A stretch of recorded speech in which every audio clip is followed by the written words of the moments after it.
potes à tout le monde, c'est Isma, j'espère que vous allez bien. On se retrouve aujourd'hui pour une nouvelle vidéo. Dans cette vidéo les gars, on va parler du coup de gueule contre Angers parce qu'on a perdu 3-0, faut le faire quand même. Lyon est claqué au sol cette saison, c'est vraiment horrible. Il va falloir beaucoup en parler, ça va être la première partie de la vidéo. Et la deuxième, on va se détendre, on va parler du mercato avec l'officialisation d'Emerson, vous en avez sans doute entendu parler.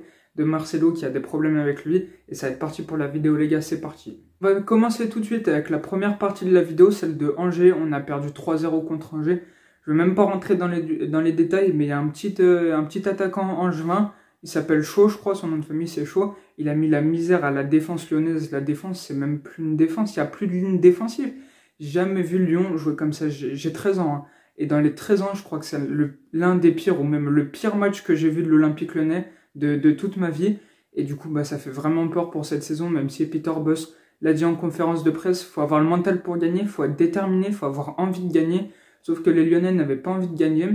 On a commencé sur un 4-3-3 avec Slimani en ailier gauche. Je sais pas ce que ça va donner pour Clermont tout à l'heure, comme je tourne avant 13h et le match il est à 13h. Du coup, je ne saurais pas, j'espère qu'on va gagner, même si ça va être dur. Pour revenir sur Angers, la ligne défensive est claquée au sol. On a commencé sur un 4-3-3 avec Slimani en ailier gauche pour vous dire les ressources de l'Olympique Lyonnais.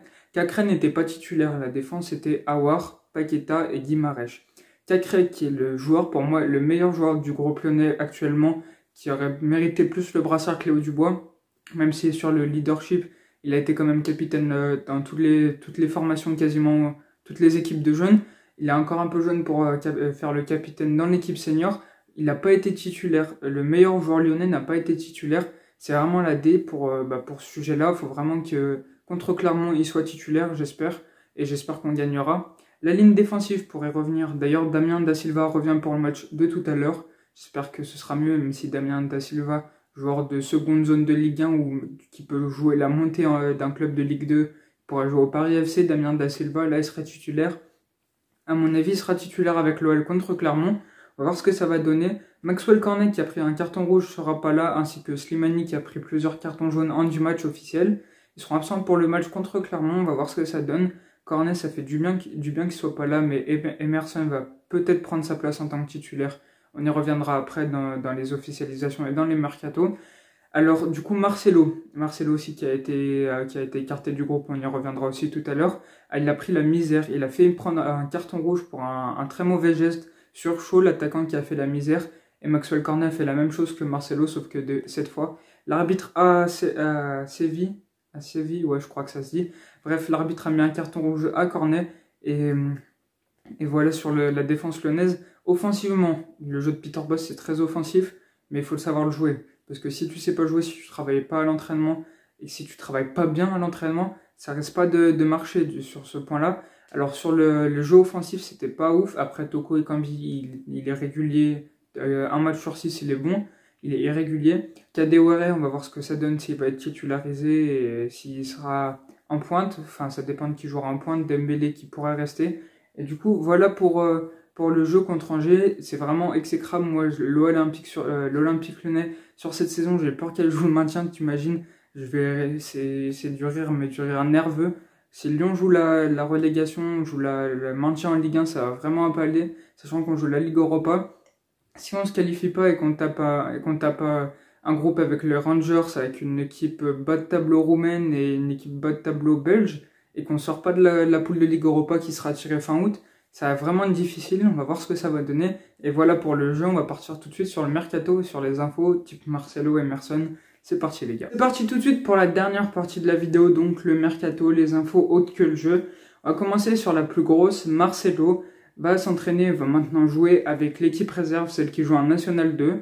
Tout simplement pour une erreur de comportement de Marcelo dans le discours de Léo Dubois, donc du capitaine de l'après-match OL Angers, où on a perdu 3-0, je ne vais pas le rappeler. Alors Marcelo, pendant le discours de Léo Dubois, a souri, un sourire moqueur, qui n'a pas plu à Peter Bosz, et avec la direction de Johnny, Vincent Ponceau, le directeur du football, et Jean-Michel Aulas, ils ont décidé de le faire jouer à la réserve, le temps de trouver un accord pour la résiliation de son contrat. Marcelo a dit que l'OL mentait sur ses réseaux sociaux, il a dit que l'OL mentait sur la raison, et Cornet aussi a démenti les insultes et les bagarres qu'il y avait comme rumeurs sur ses réseaux sociaux aussi. Voilà pour la grosse info, je suis vraiment content. C'est un bonus pour l'OL que Marcelo joue avec la réserve. Ça va peut-être faire monter la réserve en national et peut-être que ce sera un peu mieux, mais bon, le temps qu'il résilie son contrat, je sais pas si ça se dit.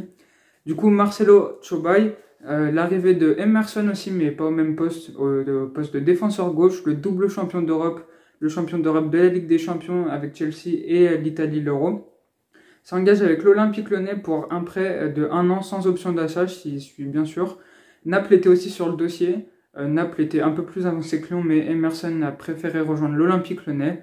Je suis vraiment content de son arrivée, ça va faire du bien au poste d'arrière gauche que depuis le départ de Ferland Mendy, il n'y a personne. Franchement, je suis très content de son arrivée. Dites-le en commentaire si vous aussi. Ça m'enthousiasme et j'espère que tout à l'heure, il sera titulaire contre Clermont. On va voir ce que ça donne. Et on a déjà vu son premier entraînement et ça va être carré. Et pour finir avec Marcelo, tant mieux qu'il soit pas là. Ça améliorera le groupe lyonnais, ça améliorera tout de l'OL, le match, parce qu'il n'arrive plus à courir et mettre des buts contre son camp. Ça, c'est quand il ne prend pas de carton rouge. Du coup, voilà pour les 2 officialisations. Ensuite, on va parler de l'entraînement lyonnais. Les bad guns ont mis une banderole. Sur la banderole, c'était écrit « Bougez-vous ou cassez-vous ». Je suis d'accord avec cette banderole. Il faut que la direction et surtout les joueurs se bougent. Il va falloir avoir un peu plus envie de jouer, un peu plus envie de mériter les couleurs du maillot lyonnais et plus envie de représenter le club. J'espère que ça va les remotiver. Sinon, autant qu'ils se barrent. D'ailleurs, Peter Bosz ne fait plus confiance à certains joueurs lyonnais. Il ne s'oppose pas du départ de Diomandé qui est annoncé à 3 pour 6 millions d'euros. On va voir ce que ça donne. J'aimerais plutôt qu'il reste Diomandé. On va voir ce que ça va donner du coup. Cornet qui devrait partir pour le Hertha Berlin plus que Burnley. Il n'a pas envie d'aller en Angleterre et préférait le Hertha, même si le Hertha a proposé une offre de 8 millions d'euros que Lyon aurait refusé. Après, il y a Slimani aussi qui pourrait partir et Aouar. Peter Bosz ne s'opposerait pas à ces 4 départs, moi non plus. Et vous, les gars, est-ce que vous vous opposez à ces départs? Et on va voir ce que ça donne aussi pour tous ces dossiers. Et enfin, dernière rumeur, dernière info mercato. Tottenham aurait proposé une offre échange d'Ndombele, l'ancien lyonnais, contre Houssem Aouar. Lyon aurait refusé cette offre. On va voir ce que ça donne aussi du côté d'Aouar, parce que Arsenal, Tottenham est dessus. On va voir ce que ça donne, même si Tottenham essaye de faire partir Ndombele avant de faire venir Aouar. Par exemple, un échange avec Tolisso Bayern qui dirait stop à la vente d'Aouar, puisque c'est au même poste. On va voir ce que ça donne, et j'espère que vous avez kiffé la vidéo les gars. Si c'est le cas, n'hésitez pas à liker, à commenter et à vous abonner. Ciao ciao.